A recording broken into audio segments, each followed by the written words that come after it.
Escamilla. It's a pleasure having you back right here at Third Phase of Moon. It's been a while since we spoke last. What's going on in your life, Jose? Oh, a lot of things, man. I'm Roswell Rods. We just uncovered some new evidence that's just going to blow people away, turn the tide on the debunkers, and a lot of stuff. Just a lot of things happening, man. How you guys doing? You know, Third Phase of Moon is getting the word out. I think we're up to approximately getting close to approaching 90,000 subscribers by the end of the month, and over 61 million views worldwide. And you know, it's counting down, and the word's getting out. And we appreciate you having you back on the show. And you know, things are doing good. Let's get to you know, battle over Los Angeles. I know you've been working on this project. Tell me, I heard here that you have some exclusive photographs from that scene that's never been seen before. Yeah, I have. Actually, I have footage that I feel is from the Army installation over in MacArthur, Fort MacArthur, and also a photograph that was actual. You know, the actual LA Times photo that was released back in 42 was released backwards. It's not actually, and it was highlighted. The light beams were highlighted quite a bit. And, you know, you can count, I think there's like about 9 or 10 search lights on it. But the original photo had like 33 lights on it. So it's a total different view. And I've been working on that film, you know, since 2010. That's when I started writing the screenplay. When I heard that Sony was going to make Battle Los Angeles, I said, well, I better write, you know, do the documentary at least. You know, because no telling how they're going to make the other one. And it turns out that Battle Los Angeles turned out to be a farce. You know, they didn't even show the battle as it went down. Instead, it was a total different thing. It was like a video game on film, a $76 million video game. So I've decided to make the Battle of Los Angeles more of a docudrama, where it's a lot of the reenactments and, you know, actual actors and actresses portraying the roles of some of the people that were involved. And we've got some dynamic special effects being made showing the battle as it went down from different points of view, you know, because there were like over 1 million people that witnessed it. And especially in the area in Culver City where it hovered right above this lady's house whose name was Katie. So it's going to be an incredible film, man. It's going to be awesome. It's just I'm still trying to raise money to finish it, you know. Takes cash. We're going to be posting a link below so people could help out Jose Escamilla on this project that he's working on, Battle over Los Angeles. Dr. Jandy Elias, go ahead. You know, Battle of Los Angeles is a great case because A, it happened before Roswell. B, the Army says that it was because of wartime jitters. Wartime jitters do not account for firing 1,200 projectiles into the air, killing 6 civilians. And more importantly, there's a photograph on the cover of LA Times and new footage, like you just said. How are we shooting at nothing is the official explanation when there's photographic evidence that there's something that we are shooting at. That's what is so mind-boggling to me. Well, you know what was originally said before they made that explanation of jitters, you know, war nerves and everything, is that they said, oh, it was nothing but a weather balloon. That's the first time the weather balloon excuse was used to explain away a UFO. And what, you know, Roswell was not the first time they used a weather balloon. It was actually the Battle of Los Angeles. And so, you know, and it was the Navy and the Pentagon and the White House that said it was a weather balloon. And the Army got mad because they said, man, we just fired a weather balloon. You're killing us. You know, so it made them look like idiots, man. If they can't bring down a flimsy weather balloon, what are they going to do against a real target, you know? So, and it was shrapnel, anti-aircraft shrapnel. Man, they would have ripped a weather balloon, like, immediately, you know? So, there was a fight. 1,200 rounds to a weather balloon. Like you said, shrapnel would have ripped it to shreds. How are they saying we fired 1,200 rounds to where the spotlight was going and we didn't tear this weather balloon down? I think that's just the worst excuse they can make. Well, that's the first excuse they made. And then they changed it. You know, after the newspaper started slamming them, said, this is not a weather balloon, you know. They changed it to war nerves, and then they said, no, it was a spy plane that came in over our airspace, and it was just all sort of ludicrous statements. But what happened is that same morning, because this happened at 2:25 a.m. in the morning on February 25th, 1942, the Army and Navy and Pentagon officials, they went house to house in the area where the shrapnel fell and where most of the fires were, where the ship hovered directly above this neighborhood in Culver City, and had people sign away that they would not talk to the media or mention this to anyone until after the war, because of the war effort. So a lot of people signed, a document stating that they would be fined $10,000 or $25,000 or something, and put in jail if they spoke about this. And that's where it started, the fear-mongering, the ridicule and all that. But there were news reporters there that kept everybody in check. In those days, the media was not bought by the government. It was they actually took tabs on the top brass.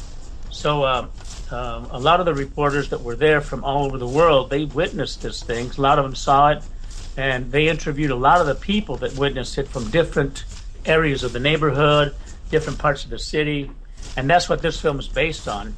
And the vantage point of the UFO. I mean, there was a policeman that was in Culver City, and he said that he saw silver discs coming out of a dark cloud.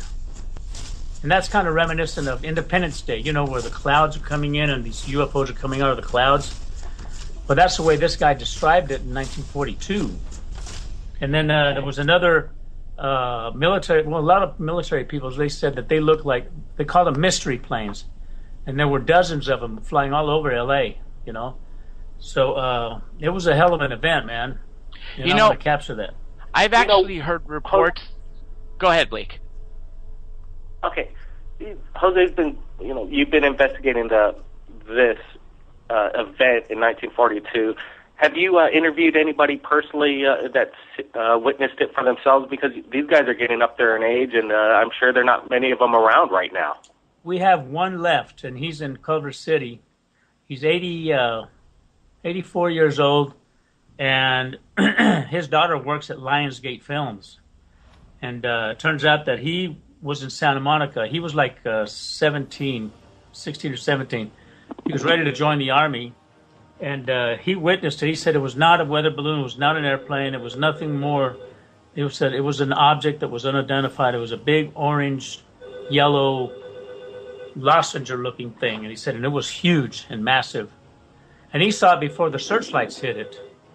So did the lady that, and we're going to interview him, by the way, this month. We're going to Culver City, and we're going to meet with him and interview him, because he's the last one, man. The one that was that passed away a couple of years ago was Scotty, and he passed away. I didn't get to interview him, but there's plenty of interviews of his that I can license, But I'm recreating a lot of the scenes. I'm actually going to cast an actor to portray this gentleman.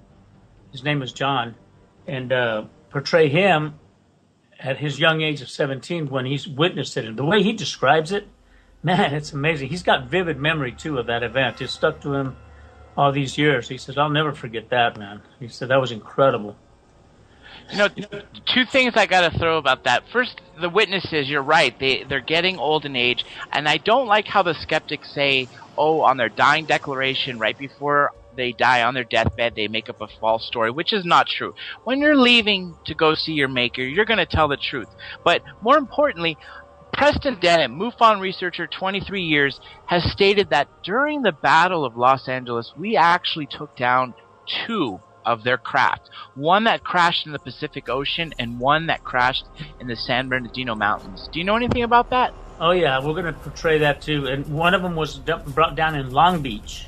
There were actually 3 brought down. One in Long Beach, and it was a 30-foot diameter saucer.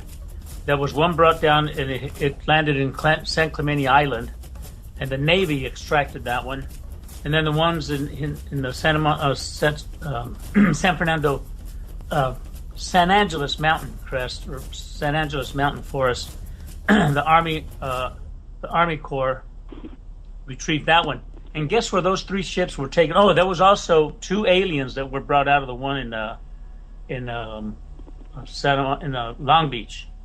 They were 9 foot tall, and they were Nordic-looking types, blonde hair. And they were all taken, and eyewitnesses that morning, man.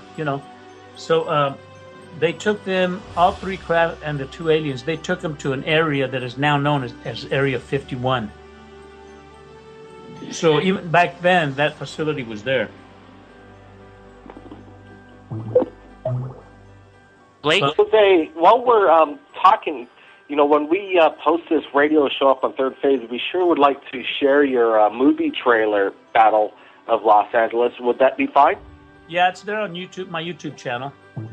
All right, great. We'd like to, showcase that trailer because it is, coming along, and the graphics that are portraying this event that happened are absolutely amazing. Let's talk about some of your other upcoming projects, like, are you going to be still doing, you said you're going to be updating the Skyfish rod, phenomenon? I'm doing a film called Roswell Rods, and this is going to be the final chapter in the Rod saga. The reason being is you've been studying this 20 or 30 years right now, so this is going to be your, walk away moment, saying this is the final say I have on the rods, and let it be. Yeah, we found some footage. There's been researchers all over the world filming for rods. We have incredible footage of squadrons of these things high up in the atmosphere, also at 15, 20,000 feet above ground, with parachutists interacting with parachutists. And then also there's some Canadian. Over the years that we've, Jose, we've actually submitted a couple videos that we've shot of these Skyfish and rods moving at incredible speeds, and they like caves for some odd reason. We're filming a film called The Night Marchers in regards to the legend here in Hawaii about the ancient spirits. And while we're shooting this, there was a police officer in the scene. He's a real police officer, and these rods were zooming by him. And we actually showed the police officer later on this footage, and he was pretty much freaked out by what he saw, and he couldn't believe it. And what was your take on it? I think you saw some of this, and it was in one of the shows that you produced. Yeah, it was a show that we did for Fox, remember? Fox TV? Yeah, so Nash Entertainment, that's right. Yeah, Nash Entertainment. And, that was pretty cool footage, man. This is the first time I met you guys, you and your brother, So we've been friends ever since, and this new footage that has come out, we have many clips of squadrons of these things, man, up to 40 at one time. And they're high in the clouds, high above, taken with infrared and ultraviolet filters, which film only things that are in the invisible light spectrum. And so, and then we also have footage of them taken by a Canadian film group that has been filming rods for the last 2 or 3 years at 30 degrees below weather, which is, very cold, and insects don't exist in that kind of environment. This rod story is beyond amazing. I like it because there's so much footage. You have this one footage of this base jumper jumping into this cave, and there's this rod that just flies right by him. And some of these things are several feet long, and if you see the way they fly, it's like whatever appendages they have on their side are kind of ruffling. I mean, it's just an amazing thing, and I don't know how it could be dismissed so easily when it's all over the place. Well, a lot of the fault in people dismissing the rods as insects is because of the History Channel, Monster Quest. There's been a couple of other TV shows that were done on them, debunking them, saying they're simply nothing but camera artifacts. But I'm going to address all those issues, and we're going to prove that rods are not only real, but we're going to show how a lot of these networks have lied to the American people and viewers all over the world by creating this nonsense, these lies, deliberate lies about the rods, man, to try to keep them under wraps, when in reality these things are very real. So Jose and film. John NDL, I just sent you a link courtesy of Project UFOs, and it's some new footage of just a swarm of rods. I've never seen a video quite like this. They're definitely not bugs. These things are, staying in their formation, and they're not changing shape. If you guys could take a look at this real quick, and we could comment it on while we're doing the show. Okay, sure. Sure, I'm looking at it right now. But I'm watching this swarm right now, and this is insane. I mean, 40, 50, 60, maybe even more. What is this, like a breeding ground for these rods? And just like I was saying, Jose, in your footage, in your videos, you know, you analyze how these things fly. Right here, Blake, in the one that you just sent me, one of these things, fairly long. I mean, if I was to guess by the feet of the size of the trees and everything else in respect to that, I would say this is about 2 to 4 feet long. I would say you're pretty close to it. I was thinking more about 4 to 5 feet myself, but they're moving so fast, and you know, there was no shutter speed on it. It's HD video, and there's footage. It seems like it's slowed down and blown up, so getting a really good look at it, and you could tell that the legs on these things, they don't change up. Like in a shutter speed, it'd be inconsistent. Jose, are you looking at this video? Yes, I am. Tell me, what do you think of it so far? Pretty wild stuff. I'd like to know what shutter setting they had this on, though. With an SLR? Yeah, but what I'm talking about is the shutter setting is what we did back in 1994, because I wanted to make sure, when I first saw the rods in the viewfinder, I said, that's a bug, that's an insect, that's a bird, that's a bug, you know, because they were streaking by. I thought it was an insect close to the lens of the camera. That's the first indication I got. But I was filming at a 1/2000 shutter setting, manual setting, not auto, not normal setting on the camcorder, which, you know, if you want to film a wedding, you can film in broad daylight and just set it at your normal or auto setting for autofocus. And you're going to film at about 1/500 shutter setting, 1/250 to 1/500 up to 1,000, 1/1000. But that's anything that passes by is going to elongate as a blur. It's going to be a motion blur.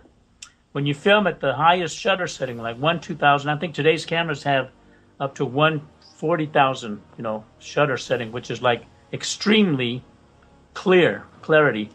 When you film it even at 1/2000, okay, an insect is an insect. You can tell by the wings and the antenna. A bird is a bird. You can definitely see the wings and the little beak and all that. And a rod is a rod. You can definitely see the elongated shape. And what we did is I had to do the camera test because I was seeing a lot of stuff in the 1/1000 shutter setting that was similar to this, but it seems to me they might have been just insects because of the camera shutter setting. So this one, I don't know. And here's another thing too. When you're filming insects at a low shutter setting, or even at night, okay? Especially at night, forget it, man. At night, you compromise your shutter setting. They will be elongated like some of these images I'm seeing here. Very long, okay? And then they get smaller. So I don't know. I don't know if this is a bunch of insects fleeting about. You know, I don't know.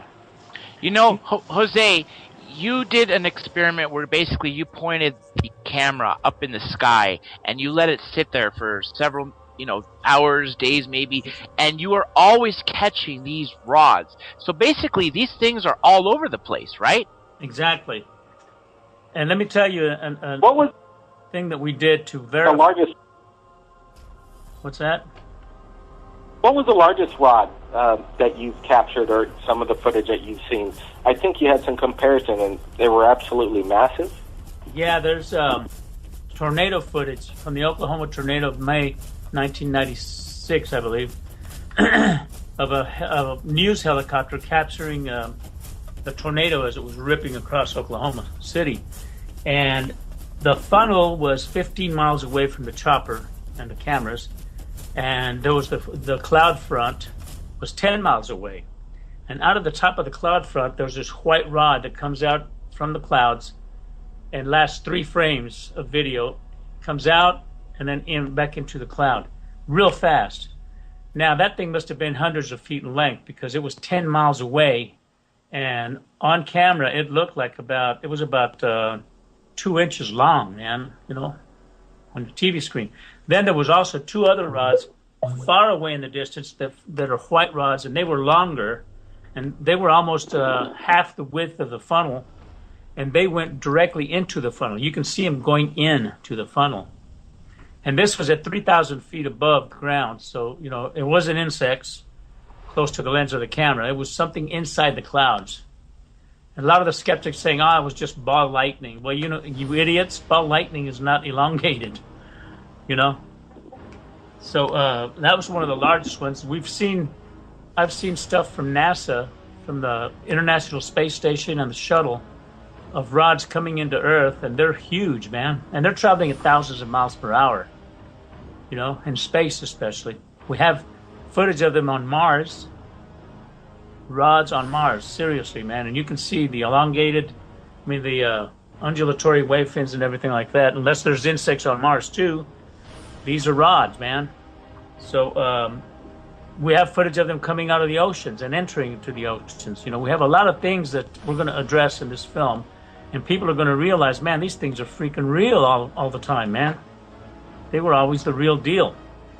So, but this footage like here, I don't know. I'd like to find out what setting they used. If it was normal, then it's subject to questions, One thing I'm liking about this footage, Blake, that I just saw is the fact that in one instance or several instances, aside from seeing the swarm in the background, you see the rods pass right in front of the camera, fairly close, and you see that mechanism on their side. And that's why I'm starting to question if it's possible to be even insects, because I've seen debunkers use insect footage, and this seems to be a little bit different.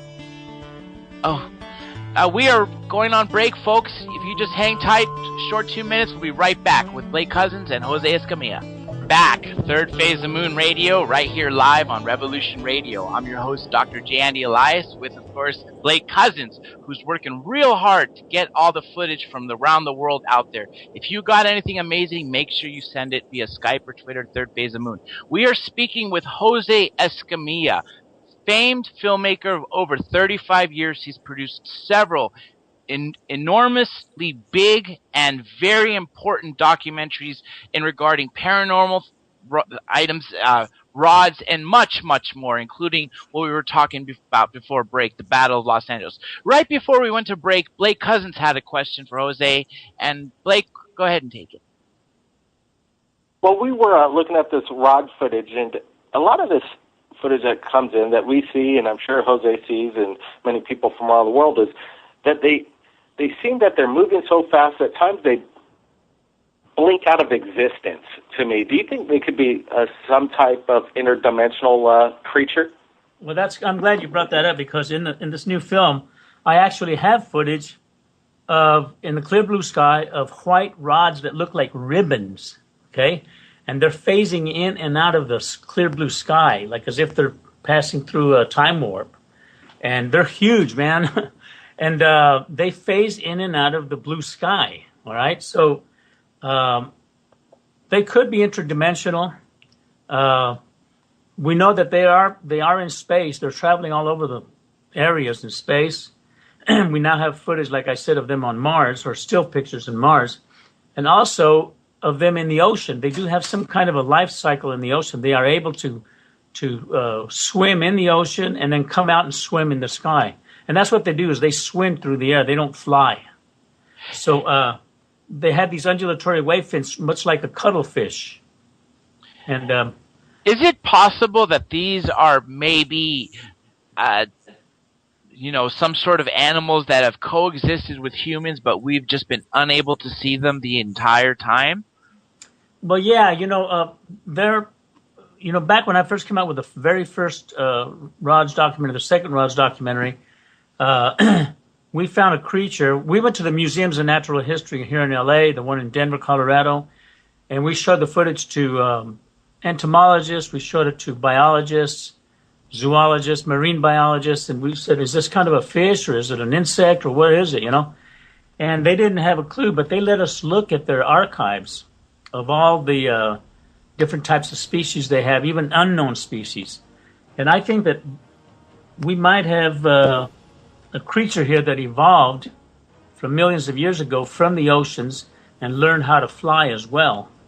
Or they're coming in from outer space, and they're adaptable to any kind of environment. So or they're interdimensional. I mean, we don't know what they are. We've been trying to catch a specimen for like 19 years and have no luck. How do you catch something you can't see, you know? Well, also, if you could catch it, people would be, I'm sure, would be getting, impaled by these things and dying all the time because they would travel and, basically burst right through a human body. How is it possible to capture one of these things is my question. Well, I had a policeman that contacted me. He's an LAPD cop, and he was in a gang shootout, all right? He was standing behind his car. Wow. He had a vest on. Yep. And he said he saw a flash coming right at him, and he said it was too late. He couldn't move, but it hit him right in the side, in between the flaps of the vest. And he said, Jose, he says, how does it feel when you get hit by a rod? Okay. And I had other witnesses that had been struck by rods before, and they explained it this way. It feels like a jolt of electricity just hit you. You know how you bang your elbow and you get you get this funny tingling, your funny bone, you mean? Yeah, either that, a mixture of that, and also, have you ever had it like your body does a twitch, like an electrical shock or something? That's the way it felt, to some people that had actually felt that they'd been hit by a rod. Well, that's what the policeman said he felt. He felt like the funny bone tingling with an electrical shock. Real quick, Blake, for all the listeners and viewers out there, A, Blake, can you tell everyone where we were just watching this footage? And B, Jose, can you tell people where they can watch the films that you've made about this? Sure. Blake? Well, we're posting, courtesy of Project UFOs, this rod footage that they received, and we're going to be looking at it, and what we're going to be posting it right here on Third Phase of Moon. I think it's an incredible broad daylight sighting. Thousands of rods activity going on in the shot. And I know what you're saying, Mr. Jose Escamilla, about, shutter speed, and you got to take that into consideration. And we'll try and figure out exactly some more facts of what the settings were on that camera from the person who shot it. Yeah, I'd like to go to this location if it's in the States. When I'm doing the production on rods, I'd like to go to this location and set our cameras up there, because we're going to, this time, Blake, what we're doing is Roswell Rods. We're going to try to raise $150,000 to get this film done. Okay, that's what an average TV special at Fox is done for, and we're going to take the best camera equipment, infrared, ultraviolet lens. We're going to go to all the locations, like this area here. I'd like to find out where it is, because obviously if it is rod activity there, the rule of thumb is you see one, you'll see more, and that's what's happening with this footage here. But I'd like to go there with the professional cameras, high-speed cameras, the whole shebang. We're going to do it right once and for all, because we're going to get the budget. And we're going to make the best rods documentary ever in the history of rods. And I'd like to do that. I'd like to contact these people and find out where they shot this, because we used to film stuff at Midway, New Mexico in Roswell with the high shutter setting. There'd be dragonflies flying around, but high above you'd see rods, and the rods would be flying just as slow as the dragonflies, fleeting, but you know how they do right angle turns. The rods would do the same thing. So this is what's key is finding locations where there's a lot of rod activity, like this one here, and we'll go down there and we're going to do, for the film, we're going to shoot the best rod footage ever. And that's the whole element, man, is trying to figure out what these things are. Here's another thing. There was footage taken in Gulf Breeze, Florida, back in the 90s. And there's footage. I've got it on my other computer. They've since taken it off of YouTube. But I have the footage. I'm not putting it in the film. They were shooting at the high shutter setting, 1-2000. They were shooting for rods, all right, using the eave of the eave of the rooftop, blocking the sun. But guess what? What appeared instead was a round orb, a round metallic sphere. And it's hovering there, and you can see it hovering, in its own field of gravity. And then suddenly it darts off to the left. This was on sightings too, by the way. But it darts off to the left. It turns like mercury, metallic molten mercury as it's darting off. It's going so fast. But then in 2 frames, it looks just like a dark rod with white undulating fins on both sides.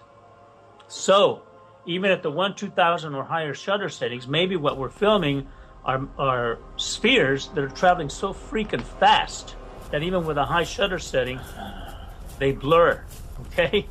So there's a lot of things that we're going to discuss in this Rod's film. Here's another thing, though.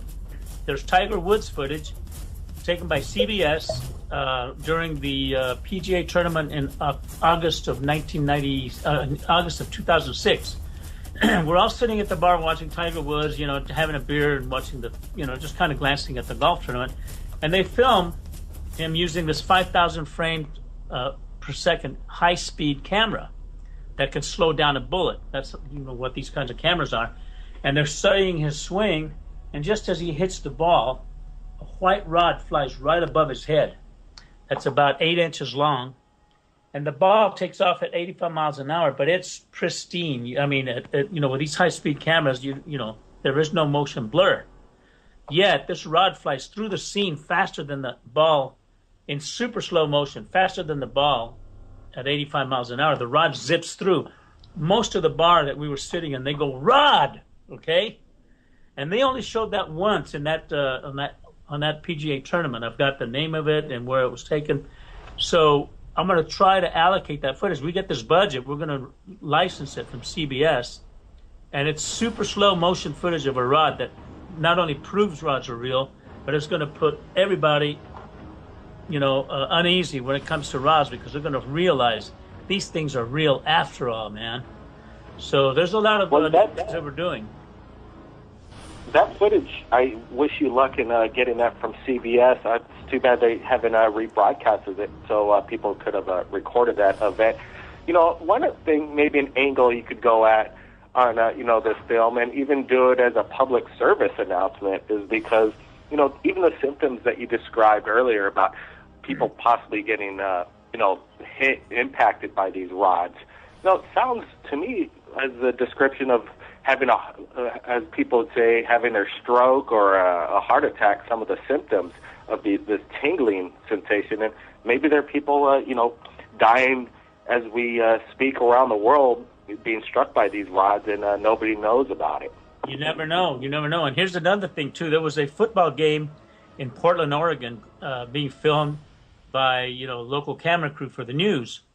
And they contacted me back in 1997, I think. It was 1997. I flew to Oregon specifically to get this footage. And they interviewed me, and they did not want to give me a copy of the footage. They said, well, you know, it's owned by the TV station, blah, blah, blah.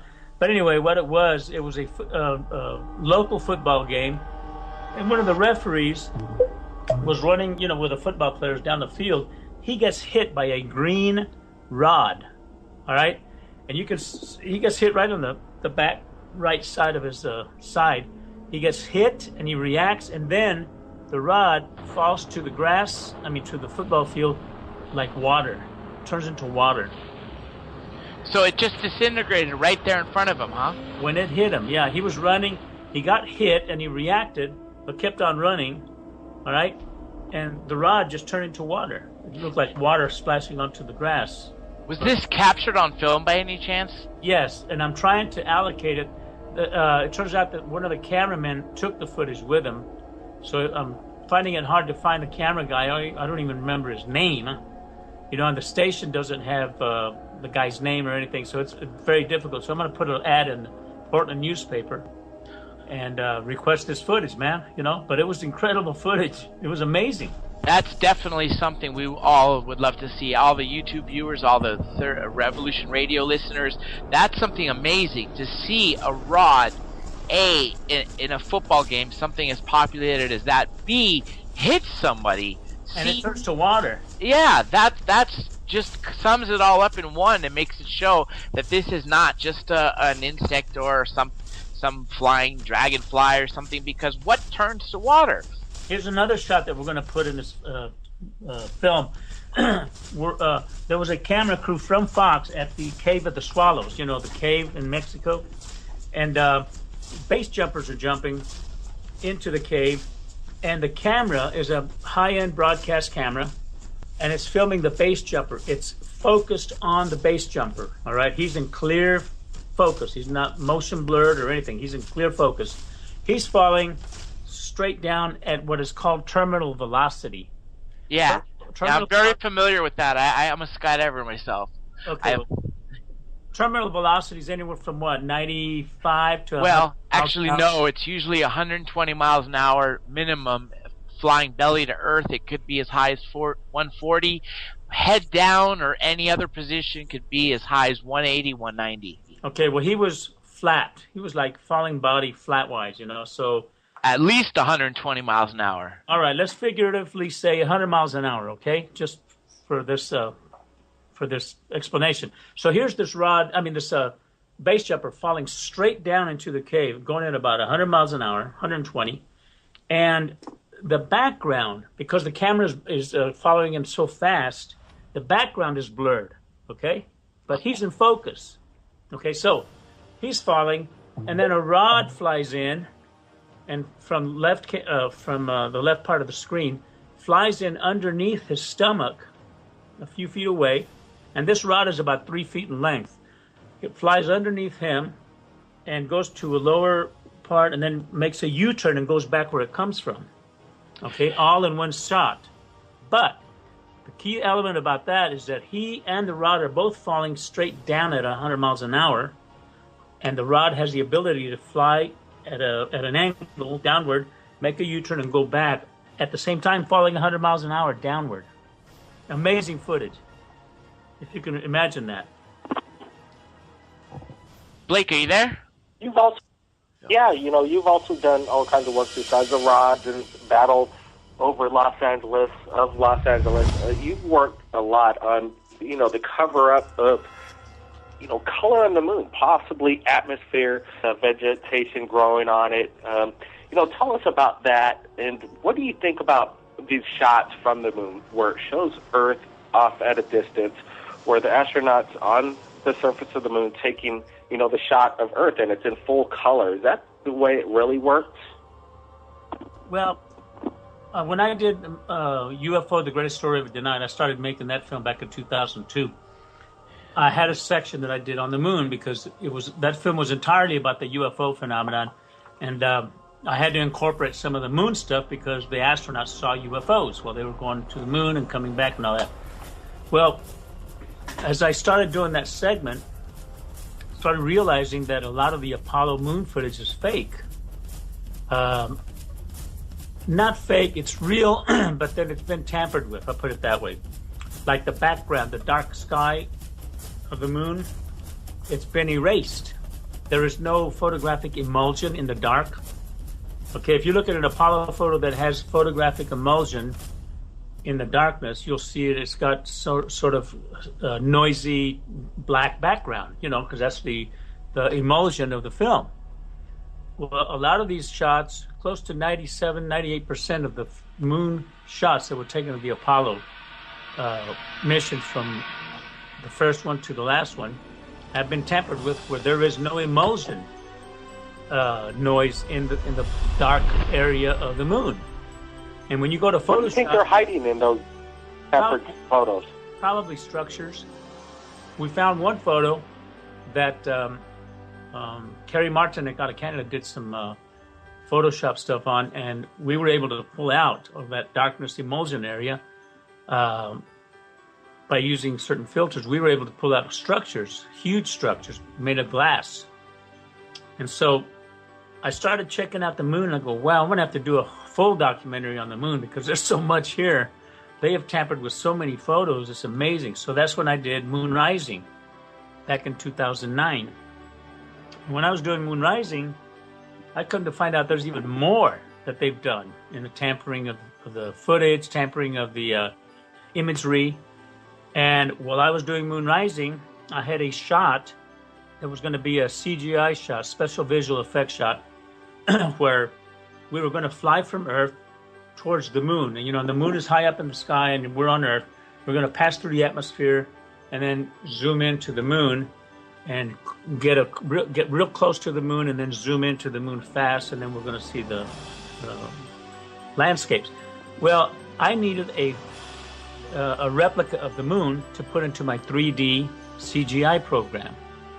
So I contacted some friends of mine that worked on Star Trek and Star Wars and all that. I said, where do you guys get these incredible looking realistic Earth shots and moon and Jupiter and all that? Is there a place to buy that, or do you guys make those up in the studio? And they said, no, man, we go to mapaplanet.org. I said, really? A couple of guys told me that. I said, so, all right. So I went to mapaplanet.org. Now, this was in February of 2009 when I was still in production on Moon Rising. So when you go to mapaplanet.org, you can see all the planets listed, and there's a photo of the moon. So you click on that photo of the moon, it takes you into a landing page that has various different photography of the moon. It's all the same area, but there's grayscale, there's black and white. Then I saw one that says natural color, and there's false color. There's all different variations of the way they photograph the surface of the moon. So when I saw natural color, I go, wow, what's this? I clicked on that, and that changed my perspective on the moon forever. There was full color photography of the moon. And what they have there is a map of the moon. That's why they call Map a Planet. It's a flattened out skin of the full surface of the moon, but flat. And what you do is you take that photo and you put it into a thing called a material shader, and you put it onto any sphere. You get a sphere in Cinema 4D, for example, the 3D program I use. You have a sphere, and then you put that shader, that map, and wrap it around the sphere, and now you've got the full moon. But I found out full color photography, and I started downloading as much photography of the color moon surface, and it's amazing, man. The color photography of the moon is absolutely amazing. It was taken in 1994 during the Clementine mission, and I downloaded 850 panels, okay, of the whole surface of the moon, the whole flat map of the moon, and they are each 45 inches by 38 inches in size. That's how big these panels are, high resolution. So I can zoom the camera real tight and get right in there, all right? 45 inches by 38 inches, man, that's huge. So I collected about 850 panels of 1.8 million digital photos that were taken. Who knows what's in the rest of those, man? I've only downloaded 850, and I've been totally turned around, man. I'm totally freaked out with what's up there. You can see structures, you can see large craft resting on craters. I mean, it's amazing. So, and I show this in the movie Celestial, my last film on the moon, which I released last year. You can see this huge object that's 20 miles long, and it looks like a giant fish with two fins resting on top of a 52-mile wide crater. So that's amazing stuff, man. And the NASA and the Department of Defense, NASA is run by the Department of Defense, by the way. It's not a civilian-owned organization like they say. Public doesn't have a clue that the Department of Defense tells NASA what to do. So I just spoke with an engineer, and I asked him the question, what is a protocol if they do find life in the universe and, on Mars or a spacecraft in general? Not that they already know the answer to this question, but he explained to me that he really didn't have an answer on how the process would go. And basically, you're exactly right. It's up to the government to state what they know, and pretty much we're not going to be holding our breath on that.